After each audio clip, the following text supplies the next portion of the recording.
Okay, this is just a quick video, very unprofessional, but I ran into some problems that I thought it was quite difficult to get everything together again.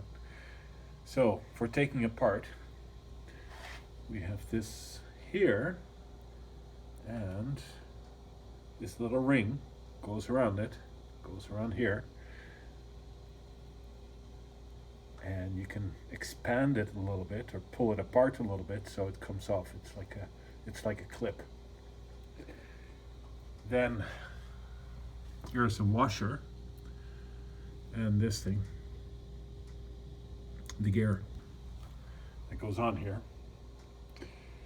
When you take all the screws out, this metal plate will come off to the engine, or the motor is just below it.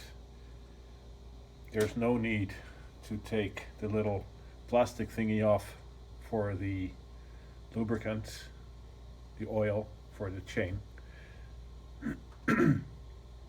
But if you do, that's 2 screws, and right below that there's 3 screws for the engine, or for the electric motor rather. And you can take a peek inside. Probably not necessary. I had 4 red beeps, 4 red flashes and some beeping, which is why I took it apart. I couldn't find it on the outside, so I took it apart, and actually I was able to fix it. You'll have to take this hose off, because otherwise you can't get it apart. This is glued. This little switch here, which you push in on the side, it can only go in one way, so that's all right. Yeah, this is pretty straightforward too. It's the lever here, that's pretty straightforward. This you don't need to take off. Anyway, to put it back together, I found it took me a while to figure out this switch. That's for the bar, the brake, and this one. They were the hardest to find, to put together, the spot, because I forgot to take pictures of them. For the rest, it's straightforward. This just goes in and just goes in there. This also comes apart. It's just a bunch of little clips. You can take that metal piece out. There's the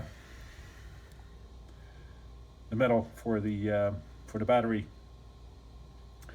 Well, if you see it, if you take all the clips and loosen it, it expands, or you can take it apart, make it into 2 pieces, and then this little plug comes out. So maybe just a hair to put it back in, but not overly difficult.